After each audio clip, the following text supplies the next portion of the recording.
오늘은 사라에 대해서 함께 나누어 보도록 하겠습니다. 사라는 아브라함의 서사에서 보면 누이라는 표현으로 종종 소개가 되곤 하죠. 이 당시에는요, 씨족 사회였기 때문에 이것이 나쁘거나 이상한 일이 전혀 아니었을 겁니다. 사라를 평생도록 따라다녔던 그 결점이라는 것은 자녀가 없었다라는 것이 될 것 같아요. 이 당시에 자녀가 없었다라는 것 자체가 그 저주를 받았다라는 것과 다름없는 것이었기 때문에 사실 사라를 하나님이 택하시고 그녀로 하여금 약속의 아들을 주겠다고 하신 것은 상당한 복음적인 의미가 있는 것이라고 볼 수 있을 것 같아요. 정리를 할 때 다시 설명을 드릴게요. 실제로 사라는 자신의 자녀가 없음이 하나님의 허락하지 않으심에 기인한 것이라고 말을 하죠. 창세기 16장 2절을 보겠습니다. 사라가 아브라함에게 이르되 여호와께서 내 출산을 허락하지 아니하셨으니, 이렇게 나오죠. 여호와께서 자신에게 출산을 허락하지 않았다라고 고백하고 있는 거예요. 그런데 하나님은 참 아이러니컬하게도 그녀의 생리가 끊어진 때에 자녀를 주겠다고 등장을 하시죠. 하나님께서는 인간의 힘과 재능, 지혜에 대한 완벽한 포기, 그리고 객관적인 그러한 지표들, 그런 것들이 분명할 때 나타나서 역사하신다는 걸 우리가 성경의 인물들을 보면 계속 확인할 수 있을 겁니다. 그러니까 내가 뭔가 기도를 하고 내가 뭔가 노력을 하고 내 실력과 재능으로 뭔가를 할 수 있다고 생각할 때는 가만히 계시다가 이제는 아무런 기대가 없고 소망이 없고 기쁨도 없고, 그래서 내가 뭘 할 수 있겠나라는 완벽한 좌절과 포기의 상태에서 하나님이 일하시겠다라고 종종 등장을 하시는 건데요. 그게 이제 우리가 소위 말하고 있는 기독교 신앙이라는 것이 그런 것이죠. 인간이 뭔가 할 수 있다, 내가 뭔가 이루어낼 수 있다 라고 하는 것 자체가 굉장히 불가능한 상태가 되었을 때, 그래서 내 종교심이나 내 노력이나 내 열심으로 되지 않는다, 그래서 뭔가 포기 한척한다, 이 정도의 수준이 아니라 완전 기브업 됐을 때, 포기됐을 때 하나님께서 나타나서 역사하시는 경우를 우리는 종종 볼 수 있을 겁니다. 창세기 17장 15절을 보시면 이런 말씀이 있죠. 하나님이 아브라함에게 이르시되 내 아내 사레는 이름을 사레라 하지 말고 사라라고 하라. 내가 그에게 복을 주어 그가 내게 아들을 낳아주게 하며 내가 그에게 복을 주어 그를 여러 민족의 어머니가 되게 하리니 민족의 여러 왕이 그에게서 나리라. 아브라함이 엎드려 웃으며 마음속으로 이르되 100세 된 사람이 어찌 자식을 낳을까? 사라는 99세니 어찌 출산하리요 하고, 90세니 어찌 출산하리요 하고, 이렇게 나오죠. 사라의 이름이 사라라고 계명이 될 때 하나님께서 약속의 아들을 주겠다라고 등장을 하시죠. 그리고 실제로 그때 사라의 생리가 끊어졌다라고 성경이 서술을 하고 있습니다. 하나님은 저주를 받았다고 자타가 인식하고 있는 사레를 사라로 바꾸어 주시면서 하나님의 약속이 어떻게 이루어지는지를 보여줄 것이다 라고 선언하고 있는 것이죠.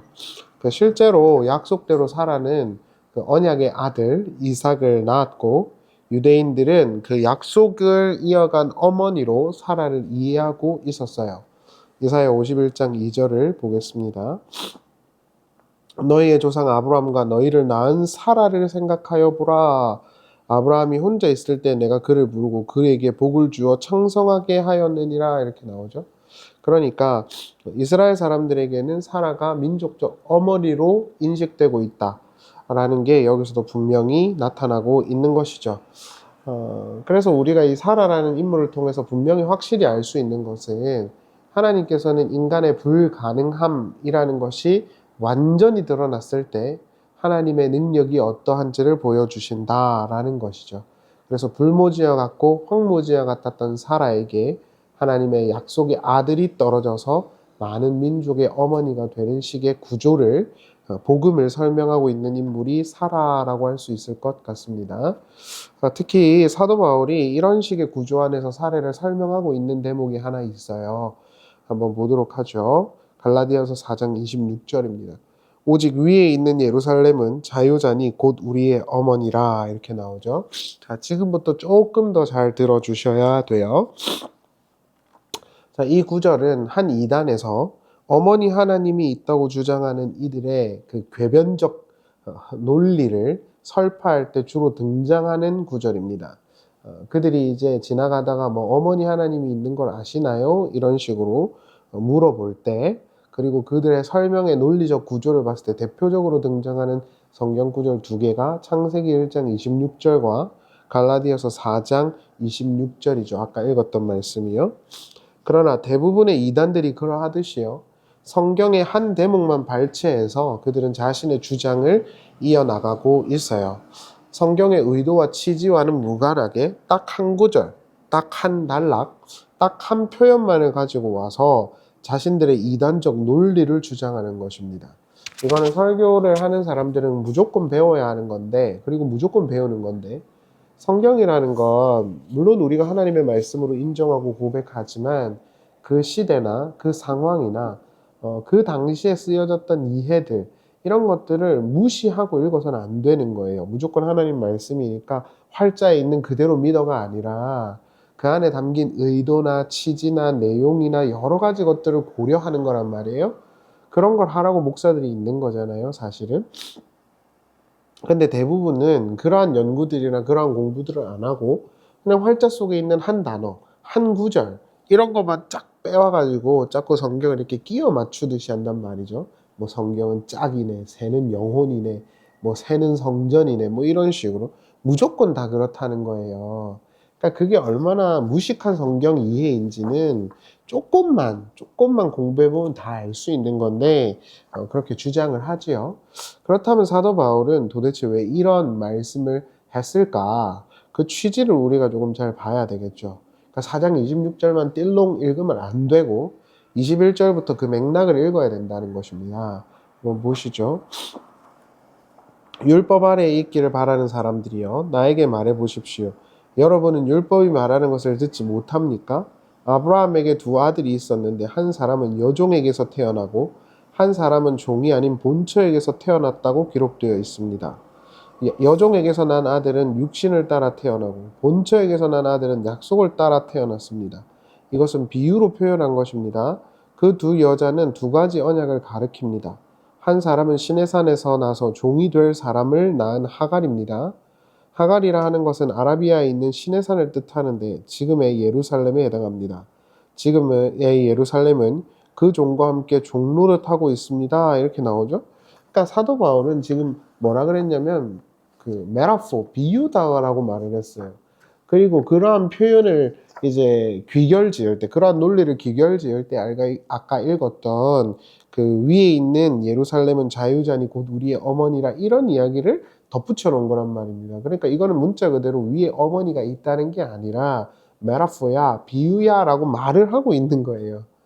근데 그거를 갖다가 성경에서 이렇게 말한다. 위에 어머니가 있다고 말한다. 이 얼마나 바보 같은 논리입니까? 그런데 그걸 믿죠. 제가 그 이유에 대해서 좀 이따 설명을 드릴 텐데요. 사도 바울은 하나님의 능력에 의해서 약속을 낳은 인물 사라를 통해서 복음을 설명하고요. 인간의 능력과 인간의 꾀와 인간의 어떤 자격을 통해 가지고 아들을 낳은 인물, 그 율법주의를 말합니다. 그 율법주의의 대표적인 인물로 하갈이라는 인물을 등장시켜요. 그러니까 사도 바울은 단순히 사라가 진짜 우리 어머니라서 위에 계셔라는 이야기를 하는 게 아니라 우리는 복음을 추구하고 예수 그리스도의 은혜와 인간의 불가능함을 추구하는 믿음을 의지하는 자들인데, 그래서 우리는 사라와 같은 인물의 결에 있는 거야 라고 말을 하고 있는 거잖아요. 이러한 간단한 구조와 은유도 독해력이 부족한 이단들은요, 악의적이고 의도적으로 해석하고 그 의미를 이렇게 확대 해석하고 오용하죠. 그래서 논리적인 그런 대화가 되지가 않습니다. 그들은요. 그러니까 이거는 너무 분명하게 말하는 거거든요. 예를 들어서 여러분 그 흥부 놀부전에 있었던 이야기를 통해 가지고 흥부가 진짜 대박이 났던 박씨는 어디 있을까 하면서 찾아가서 그 박씨를 심으면 재물이 나온다. 실제로 그렇게 한다고 해보세요. 그럼 사람들이 뭐라고 그러겠어요? 정신병자 하지 않겠습니까? 그런 거랑 똑같은 논리다 이렇게 보시면 돼요. 하나님 아버지의 은혜와 하나님의 사랑 그리고 하나님의 전적인 능력에 의해서 아들을 낳은 게 사라고 복음이 그와 같은 거야 라고 설명을 하고 있는 것이고, 하갈은 인간의 깨와 인간의 지혜로 자기들이 낳은 거잖아. 인간의 결과물이야. 그래서 그건 율법주의를 말하는 거야 라고 은유하고 있어 라고 말을 하잖아요. 그런데 어떻게 위에 실제 우리 어머니가 있다고 말을 하냐고요. 그것도 피조잖아요. 피조적 구조잖아요. 하나님은 창조주신데 어떻게 하나님에게 여성이 있고 남성이 있습니까? 그건 다 전부 다 우리의 아래적 언어로 그냥 하나님을 이해하기 위한 메타포적 언어라고요. 근데 뭐 실제로 우리 어머니가 있대 그래 놓고 교주를 여자로 깔아놨단 말이죠. 여담이지만 제가 신학교 때부터 많은 한국교회 이단들과 한 두세 시간씩 그 토론을 한 적이 있었습니다. 그들의 공통점을 잠깐 설명드릴게요. 이단 단체들의 그 많은 이들이 동참을 하는 이유는 딱 한 가지입니다. 그들에게 있어서 어떤 진짜 말 그대로 신비로운 논리나 성경에 대한 깊은 통찰력과 합리적인 어떤 이해가 있기 때문이 아니라 기복주의 때문입니다. 모든 이단들에 빠지는 사람들은 그리로 귀결됩니다. 그런 사람들의 주장은 헬라어나 히브리어를 조금만 살펴봐도, 아니 한글개혁 성경, 영어만 살펴봐도 말이 되지 않는다는 것을 충분히 이해할 수 있어요. 물론 그들이 히브리어 한자도 모르겠지만. 그런 이단들에게 빠진 이유는 딱 한 가지죠. 기독신앙을 오해했다라는 거예요. 기독교 신앙은 우상과는 근본적으로 다른 것입니다. 기복주의와 번영주의와는 아예 다른 것이란 말입니다. 기독교 신앙은 문제나 현상을 드라마틱하게 해결하는데 그 방점이 있지 않습니다. 성경은 그런 것을 약속하지 않아요. 금식하고 방언하고 하루 종일 기도한다 해서 그 다음날 기적 같은 변화가 일어나지 않는단 말입니다. 그런데 그렇게 될 수 있다고, 그리고 그래 보이는 사람들을 몇 명 그런 사례들을 끌고 와서 사람들을 현혹하는 거죠. 그래서 그런 사람들, 그런 그 이단들의 대표적인 그 첫 번째 논지가 뭐냐면 예수는 실패했다예요. 십자가를 안 달죠. 그리고 십자가를 싫어합니다. 십자가는 실패의 상징이거든요. 고난의 상징이거든요. 이단들 중에 십자가 자랑하는 사람들 본 적 있으세요? 거의 없습니다. 한 명도 없어요. 역설적이지만 이단들이 성행하게 된 이유는 한국교회의 가난한 신학과 설교 때문입니다. 1980년 이후에 산업화가 시작이 되면서 기독교회는 소위 삼중축복, 오중복음이라는 걸 사람들에게 팔기 시작합니다. 내 영혼이 잘된 같이 범사가 잘 되기를 바란다는 것이죠. 그래서 사람들은 그게 마치 기독교 신앙의 전부인 것처럼 착각하게 되었어요. 그리고 대형화와 세속화를 지향하게 됐죠. 성경의 올바른 진리는 전혀 가르치지 않고 우상적 가르침과 기복주의와 번영주의를 설파하는 곳의 교회들이 혈안이 되었습니다. 교회에 가면 기적을 경험할 수 있고, 그리고 그러한 기적의 논리들을 너도 경험하게 될 것이라고 시전을 했던 것이죠. 그러면서 사람들은 교회에 가서 예수 그리스도의 십자가와 제자도를 공부하기보다는 자기 스스로의 어떤 현실의 문제를 해결하고 자신의 어떤 현실이 드라마틱하게 바뀌기를 바라면서 교회당을 다니기 시작했습니다. 그리고 그러한 신학과 설교들의 결과물, 아웃컴들이 한국교회의 거대한 이단들의 뿌리입니다. 그러한 1980년도 때, 80년 이후의 신학들이 성행을 하면서 신학적 이해나 성경에 대한 공부나 인문학적 조회는 전혀 없는 부흥사들이 주류를 이루게 되었죠. 설교 원고도 제대로 쓰지 않고 히브리어 헬라어는커녕 한글어 성격도 공부를 잘하지 않습니다. 가난하고 비루한 신학을 가지고 즉흥적인 설교만 하는 이상한 인간들이 많아졌죠. 그런 식의 구조적 문제가 결국 이단들을 많이 양산하게 된 것입니다. 예를 들어서 한번 생각해 보세요.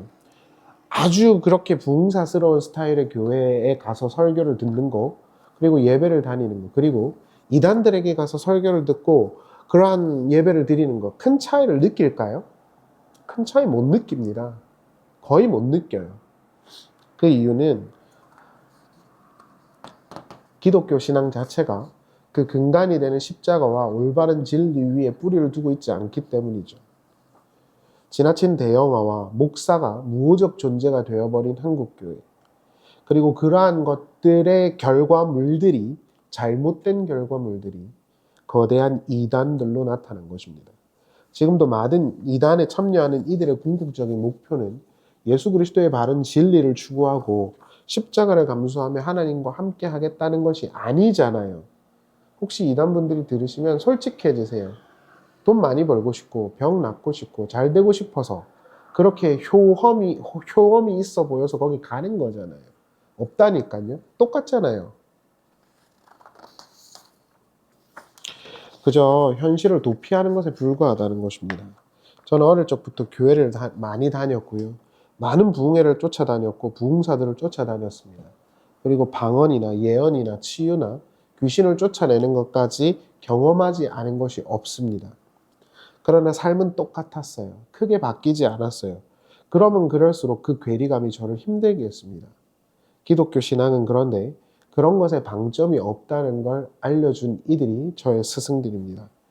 기독교 신앙은 결국 어떤 드라마틱한 현실의 변화가 아니라 하루하루 성실히 살아가는 것에 그 방점이 있다는 것을 알게 해준 것도 많은 믿음의 선배들이었죠.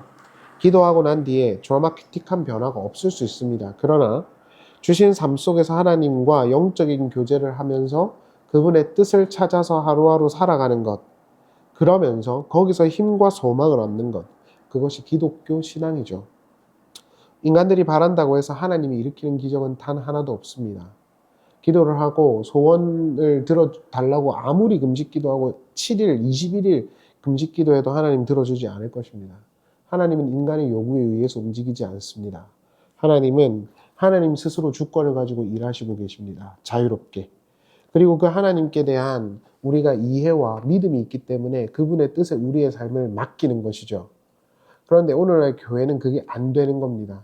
그리고 그러한 교회들의 극단적인 잘못된 아웃컴이 이단들로 나타났다. 이렇게 보시면 되는 것이죠.